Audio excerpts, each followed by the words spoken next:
এইটাই এই স্কুলের একমাত্র ছেলে। এই স্কুলটায় শুধুমাত্র একটা মাত্র ছেলেই ভর্তি হচ্ছে, বাদ বাকি সবগুলো মেয়ে। স্কুলের প্রতিটা মেয়েই এই ছেলেকে পছন্দ করে, কেননা এই স্কুলে তো অন্য কোনো ছেলেই নেই। আর অনেক বছর পরে এই একটা মাত্র ছেলে এই স্কুলে ভর্তি হয়েছে। তো সব মেয়েরা তো এই ছেলেকে ইমপ্রেস করার জন্য বিভিন্ন কিছু করতে থাকে, যে কারণে এই মেয়েদের থেকে পিছু ছাড়ানোর জন্য ছেলেটাকে এখান থেকে পালাতে হয়। ক্লাসে এই ছেলেটার জন্যই অন্য অন্য মেয়েরা তাদের পড়ালেখায় মনোযোগ দিতে পারতো না। এরপরে ছেলেটা যখন গোসল করতে যায় তখন সে দেখে যে এখানকার প্রতিটা বাথরুমে মেয়েরা গোসল করতেছে। স্কুলের যেখানেই সে যায় মেয়েরা তাকে শুধু ঘিরে ধরে। এমন একটা অবস্থা যে এই ছেলেটা হয়তো পৃথিবীর শেষ ছেলে। মেয়েদের থেকে অতিষ্ঠ হয়ে ছেলেটা এই স্কুলটা ছাড়ার সিদ্ধান্ত নেয় এবং স্কুল ছাড়ার কাগজপাতি সে যখন লাইব্রেরিতে জমা দিতে যাবে তখনই এখানকার মেয়েরা তাকে লাইব্রেরিতে যেতে দেয় না।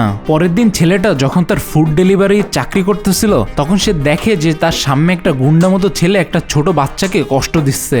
ছেলেটা এখানে বাচ্চাটা সাহায্য করতে যায় তখন এই গুন্ডাগুলো তাকেই মারা শুরু করে। তখনই এই ছেলেটার স্কুলের মেয়েরা এখানে চলে আসে এবং সব কয়টা মেয়ে মিলে এখানে গুন্ডাটাকে মারতে থাকে। মেয়েগুলো এখানে ছেলেটাকে বাঁচিয়ে ভাবতে থাকে এইবার হয়তো এই ছেলেটার সাথে তাদের লাইনটা হয়ে যাবে।